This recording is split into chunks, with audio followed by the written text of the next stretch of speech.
dalee na jàmm ki seen xibaaru mbatit ministre de la culture et de la communication Abdoulaye Diop jot na jël ñàkkam bu njëkk niki tey ngir xeex jàngoro bi lay di Covid-19 lu ni mel mi ngi ko amal niki tey ci alxames bi fële ca palais de la République ci kanamu caméra RTS yi lii lépp ngir daal ñaax acteurs culturels yi ñu def lu ni mel ngir xeex mbas mi lay di Covid-19.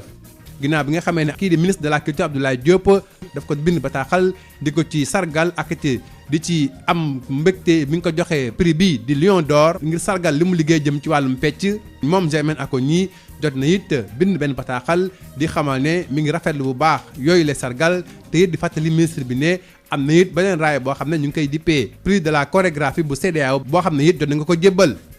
duggee ci loolu daal nag dalal ki nga xam ne moo di Amadou Sylla doon njiitu SOS Casamance du kuréel boo xam ne mi ngi basé wu fële ca Paris waaye it mi ngi liggéey lu am solo jëm ci wàllu ay dëkkaat yu nekk fële ca Casamance. Amadou Sylla ginnaaw bi ngi leen nuyoo ñu bëggoon xam projet yi ngeen doxal ci ay dëkk yu mel ni Jaabir ak it ay Oulampan fan la toll jamono jile. waaw ça va ñu ngi lay gërëm di la sant si maanaam teew bu ñu teewal fii et puis di jaajëfal bu baax. di wax ni rek dañ fi ñëw parce que tout simplement dafa am loo xam ne dañ ci nekkoon lu yàgg depuis 2017 muy benn projet concept boo xam ne dañ ko tegoon. bu tudd nii dañuy wax ni benn dëkk village benn gox bu ne. ñu fexe ba mu am école. fexe ba mu am dispensaire fexe ba mu am bibliothèque. fexe ba mu am en tout cas ay jumtuwaay. nga xam ne ay jumtuwaay de base lañu. loo xam ne mën na soxal dundu doomu aadama yi foofu. loolu nag bu ñu ko xalaatee teg ko ñu taamu benn dëkk boo xam ne ñu ngi koy tuddee Jaabir ñu dem fa waxtaan ak askan bi si kaw loolu nag ñu am yu ñuy tëral maanaam ñu xool tàmbalee ko si école bi.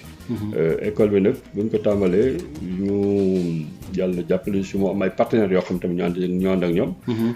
ba ñu réaliser. ay salle de classe yoo xam ne xale yi mën a dem jàngi. daal di ko sécuriser tabax si benn mur boo xam ne clôture boo xam ne tamit loolu it sécuriser ko.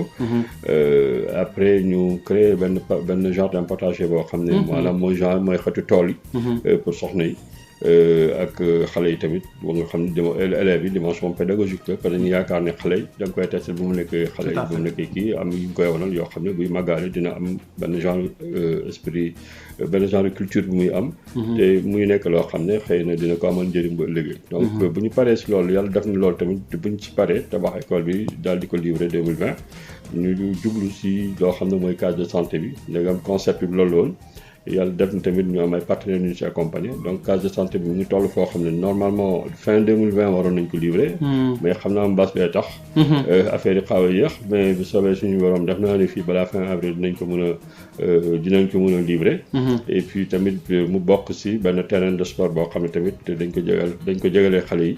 jeunesse bi donc loolu tamit def naa ni dinañ ko mën a réceptionner fii balaa avril 2020. su ko defee 2021 pardon. su ko defee nga gis ni donc yooyu liñ ci jublu mooy en tout cas permettre askan boobu. ñu am ay jumtuwaay yoo xam ne dina tax seen dundu seen nekkin tamit am ay amélioration waaw day nekk loo xam ne def naa ni ñun dañuy jëf mais kenn ku si nekk. am nga si responsabilité ak niveau bi nga mënta toll donc population yi ñoom particulièrement ndax ñu ñuy def ñun yëpp. population yi ko moom donc population yi ñoom seen bopp def naa ni war nañu am benn genre taxawaay boo xam ne. jumtuwaay yooyu mu amal lu njëriñ comme en tout cas lu ñu leen ko yéenee. dëgëral askan wi may leen ay jumtukaay ngir ñu mën a dund seen dund nu mu waree niki noonu it am koom-koom ak wàllu développement ngir it xeex lépp lu jëm ci wàllu aywa ak andi jàmm nu mu gën a gaawee ndax mun nañu wax ne loolu dafa bokk ci seen doxalin. waaw dëgg la xam nga question jàmm ji dafa yaatu joo xam ne. kenn ku si nekk ak ni ko mën a jël ak fi ñu ko approche bi nga si mën a am. mais lu si am solo day région boo xam ne bu njëkk ba dafa amoon benn torof boo xam ne amoon na fa parce que région la boo xam ne dem dikk bi xawoon la jafe. yàlla def ni jamono di dox ak volonté politique boo xam ne moom la autorité yi am. ñu daal di saafaral loolu. ko nga gis ni pont boo xam ne traversée transgambienne bi mu nekkoon jafe-jafe lool. boo ko demee ngay yenn foofu sonn si. mais yàlla def ni ñu am maanaam benn benn xarañ boo xam ne si en tout cas côté autorité yi. ba ñu mun a def benn pont boo xam ne tey boo xëyee suba si mun nga dem añ foofu. kon nga xam ne loolu tamit c'est très révolutionnaire. day loo xam ne nekkoon na loo xam ne jafe-jafe bu gënoon màgg. bon léegi nag def naa loolu. bu ñu ko defee aussi ak voilà léegi nag man maa ngi nii da ngay xëy suba si dem foofu. bu la neexee boo fa toogee ab biir jëlaat avion dellu si waat kon def naa loolu tamit.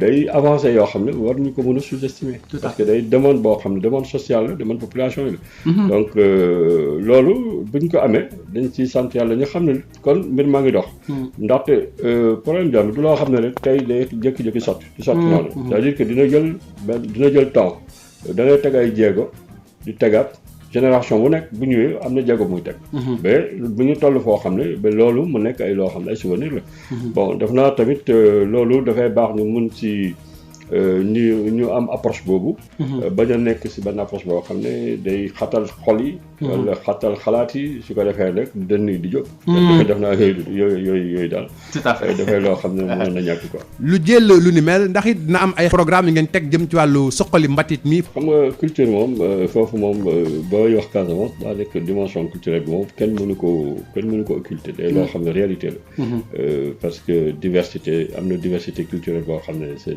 loolu boo fa demee da ngay gis ni loo fa bëgg a mënut a def foo ko noo ko bëggee defee maanaam moo xam wàllu politique moo xam beneen wàllu day dimension boo xam ne da nga si tenir compte waaw te nag mu def ni ñun comme dañoo am nekk kuréel yoo xam ne dañoo am benn objet social buy tax bu définir loo xam ne moom la ñuy def ne xëy na am na ñoo xam ne ñoom culture moo leen intéressé ngi taxaw si culture thème bon ñun am nañ dimension boo xam ne lu ubbeeku la bon bu ñuy wax yelleef doomu aadama xëy na loolu boo ko waxee culture bokk na si d'une manière ou d'une autre donc ça veut dire que li ñuy def ñun ak li ñu ko mënta defee tamit dimension culturelle boobu du ñàkk ñu sukkandiku si pour que ñu mën a avancer wala yenn dynamique yi donc da ngay gis ni rek que ñu jël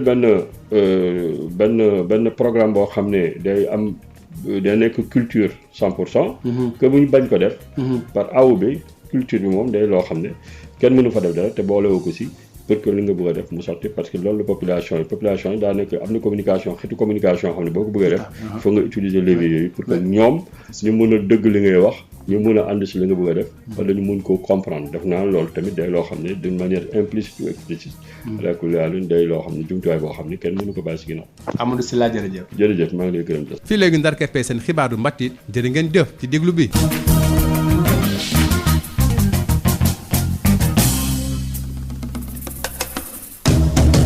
Bonjour et bienvenue dans votre journal de la culture.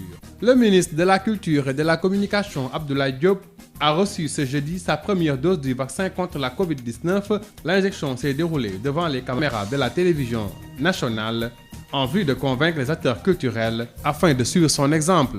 Échange de civilité entre le ministre de la Culture Abdoulaye Diop et la danseuse et chorégraphe Germaine Acogny, nouvellement lauréate du prix Lion d'Or de la danse décerné par le Festival de Venise. En effet, le ministre de la Culture, après avoir adressé une lettre de félicitations à Germaine Acogny, vient de recevoir une lettre de la chorégraphe qui rappelle dans cette missive qu'elle est aussi lauréate du prix de la chorégraphie décerné par la CEDEAO. Et puis nous recevons Amadou Sylla, président de SOS Casamance, une association très dynamique basée en France et qui s'active dans le développement communautaire avec plusieurs réalisations au niveau des villages du Sud. Amadou Sylla, bonjour. Vous êtes venu au Sénégal vous enquérir de l'état d'avancement des projets de votre association SOS Casamance au niveau de quelques villages du Sud comme Oulampane et Djabir. Alors, comment se passent ces projets? Oui, merci en tout cas, ça va. Alors, c'est vrai que je suis venu par rapport à des projets que nous déroulons au niveau de la Casamance. C'est un projet qui tourne autour d'un concept qui s'appelle un village, une école, une bibliothèque, une case de santé.